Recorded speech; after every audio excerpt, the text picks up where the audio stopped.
ভালো করে। ইস, তো বালিশে শুয়েছি বলে এরকম করছিস? ই মা, কি গো, বালিশ কিনে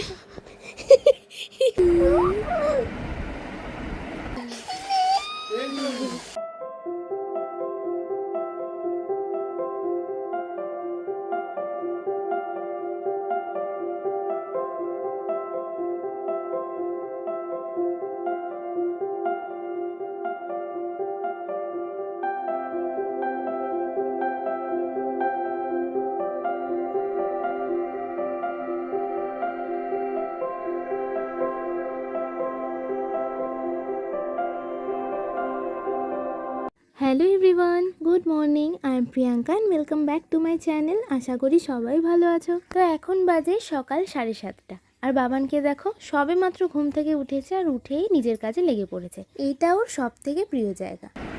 গুড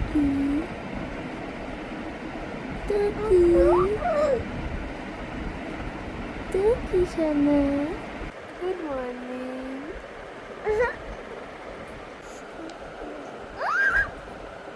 সকালে এই টাইমটাতে ঘুম ভেঙে যায় ওর। ফিট করিয়ে দেওয়ার পর ঘুমিয়ে পড়ে, আবার 9টার মধ্যে উঠে পড়ে। কিন্তু আজ কিছুতেই ঘুমোচ্ছে না। এখন না ঘুমোলে আবার স্নানের সময় ঘুম পেয়ে যায়, মনে হচ্ছে ঘুমিয়ে পড়বে। ও বাবা, কাকে বলছি। দেখো, ওকে ঘুম পাড়াতে গিয়ে ওর পাপাই ঘুমিয়ে পড়লো। বাবার, তো বালিশে শুয়েছি বলে এরকম করছিস? ই মা, কি গো, বালিশ কিনে বাবা, বাবা, বালিশটা নিয়ে নিলি? তোমাদের নিয়ে নেবে, দেখো না। ওই দেখো, ওই দেখো, দেখলে? হাসি, তোর হাসি বার করবো, দাঁড়া। কি ওটা, কি? পাপার কিন্তু, রেখে দাও, হারিয়ে গেলে বকবে। রেখে দাও। ঘুম থেকে উঠে ওর কাণ্ড কারখানা দেখতে দেখতে আমার সময় যে কখন চলে যায় টেরই পাই না। না, এবারে যাই, ব্রেকফাস্টটা রেডি করি, না হলে আবার ওদিকে লেট হয়ে যাবে। আচ্ছা আচ্ছা আচ্ছা আচ্ছা, হাড় পড়বো, গলায় হাড় পড়বো। এ নাও বাবা। খাওয়াতে নিয়েছি 1 ঘন্টা হলো। যুদ্ধ চলছে, এখনও শেষ হয়নি। আমার সাজার জিনিসগুলোও বের করে দিতে হয়েছে। ওকে খাওয়ানোর জন্য যে আমায় কত কিছু করতে হয়। আবার প্রতিদিন একই রকমভাবে খাবে না, নতুন নতুন ভ্যারাইটি চাই। ভালো লাগছে, ভালো। এই দুধ তো কইছি মাম্মা, এই নেবে না। এ বাবা, ও বাবা, থালা রাখো তো। এটা থালা সব করে দিচ্ছিস তুই। তো বাবানের খাওয়া দাওয়া কমপ্লিট, এবারে আমি বসলাম খেতে। আর আমি আর ওর বাবা যখন খেতে বসি, তখন এই খাবার টেবিলের থেকে ও এক পাও সরবে না।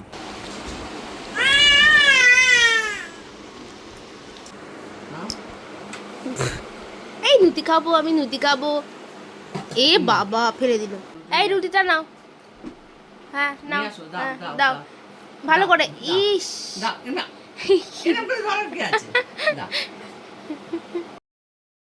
বাবানকে খাইয়ে ও দাদার কাছে রেখে এসেছি।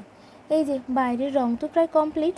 চলো এবার ভেতরে গিয়ে দেখি ভেতরের কাজ কত দূরে এগোলো। এই যে এন্ট্রান্সের এই টাইলসটা, এটা একটু কারেকশন হবে।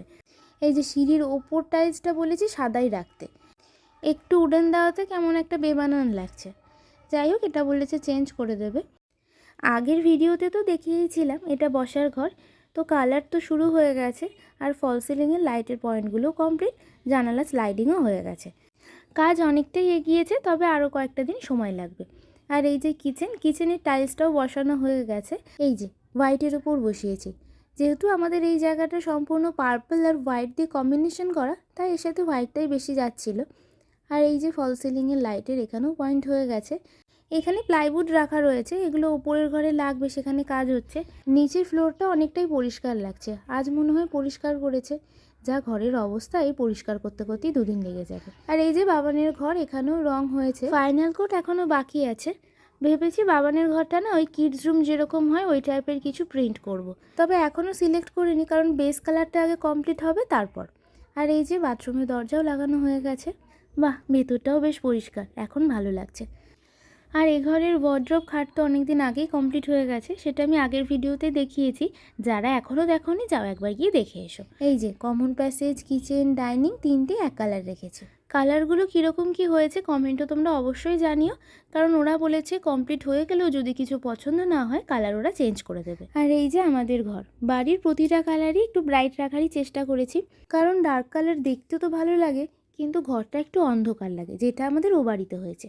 এই ওয়াশরুমেও দরজা লাগানো কমপ্লিট, আসলে 2-1 দিনের মধ্যেই ওয়াশরুমের কাজে হাত দেবে, সেই জন্যই এরা পরিষ্কার করে রেখেছে। তো চলো এবারে ওপরে যাওয়া যাক। সিঁড়িতে রেলিংয়ের স্ট্রাকচারগুলো লাগানো হয়ে গেছে, এই মিডিল দিয়ে এখানে কাঁচ বসানো হবে। যেহেতু কাজ হচ্ছে সেই জন্য কাঁচটা সবার লাস্টেই বসাবে। ব্যালকানির ওপরে তো বাঙ্কার আছে, তো সেখানে তো পাল্লা হবে, এখন সে কাজই চলছে। এই যে আমাদের ফার্স্ট ফ্লোরের ডাইনিং, এটা পুরোপুরি ওপেনই রেখেছি, সাথে কিচেনও আছে। আর এই হলো একটা গেস্ট রুম। এখন এটাই হলো প্রধান আকর্ষণ। এটা কি গো, পুট্টি? ও ফেভিকল। বাইরের ব্যালকানিগুলোতেও ফল সিলিং হবে, তো এখন সে কাজই চলছে। রুমের কালারটা দেখেছো? সম্পূর্ণ ব্ল্যাক। হ্যাঁ, 4টে দেওয়াল থেকে শুরু করে ওপরে সিলিং থেকে শুরু করে মেঝে থেকে শুরু করে টোটাল ব্ল্যাক। অতনুর খুব শখ একটা ব্ল্যাক বেডরুম বানাবে, যেখানে বেড কভারটাও কালোই হবে। দেখা যাক কীরকম হয়। আর এটা তো ওপেন কিচেন, এখানে টাইলস বসানো হয়ে গেছে, এটাও মডিউলার কিচেনই করা হবে। এই যে পুরো ডাইনিংটা চারিদিকে একেবারে আবর্জনায় ভর্তি। গ্রাউন্ড ফ্লোরটা তো অনেকটা পরিষ্কার হয়েছে, কাজ শেষ হলে এটাও পরিষ্কার হয়ে যাবে, তখন আরও দেখতে ভালো লাগবে। আর এই যে এই আমাদের আর একটা শখের ঘর, এটা একটু হোয়াইট বেসের ওপরই হবে সব কিছুই। কালারটাও কিছুটা হয়েছে, এখনও তো ফাইনাল কোট হয়নি তাই বোঝা যাচ্ছে না।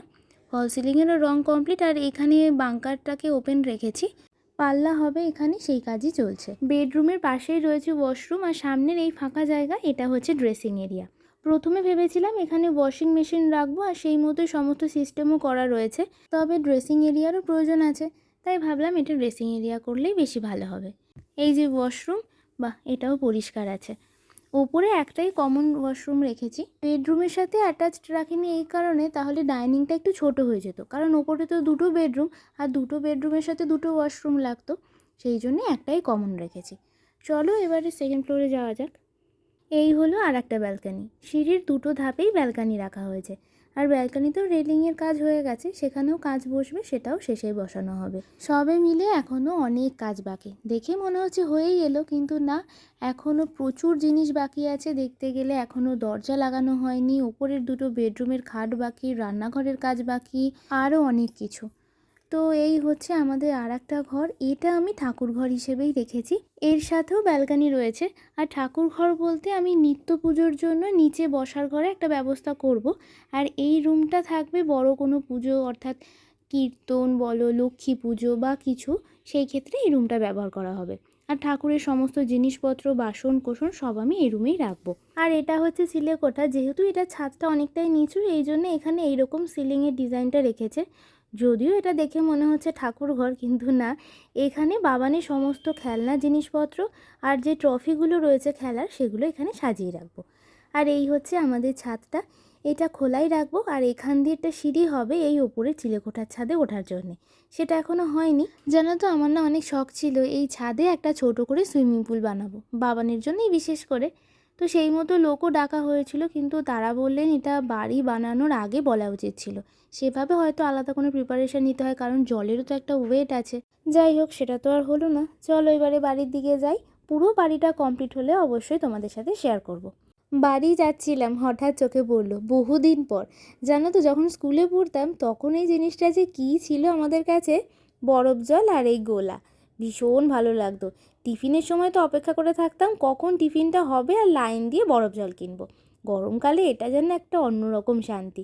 তা দেখা যখন পেয়েছি, স্বাদ তো গ্রহণ করতেই হবে। চিনি গোলা জল এটা। লেবু দিল না? হ্যাঁ দেবে, সব দেবে দাদা। জল জিরা দেখো তো লেবু দিচ্ছি কেন? দিচ্ছে কেন? দেখো তিনি খেয়ে কেমন। হ্যাঁ লেবু দিচ্ছ। লেবু দিয়েছি। এই আমাদের যদি কাকা পুরো বরফ বরফ যদি মনে হয়েছে কাকা তুমি দাঁড়াবা। চলো তো মাথা ঘুরছে। জিত খেয়ে রিভিউ দিবি। খেয়ে রিভিউ দিবি। বৌদিকে বৌদি। তো চলো আজকের মতো ভিডিওটা তাহলে এখানেই শেষ করছি। সবাই ভালো থেকো, সুস্থ থেকো, আর ভিডিওটা ভালো লাগলে কিন্তু অবশ্যই লাইক, কমেন্ট, শেয়ার এবং সাবস্ক্রাইব করে দিতে একদম ভুলো না। আবার দেখা হচ্ছে নেক্সট ভিডিওতে। কেমন পর খেয়েছো? অনেকদিন পরে কিনছি সেটা বলছি। তুমি তো আমাদের মতো খুব খেপলাও।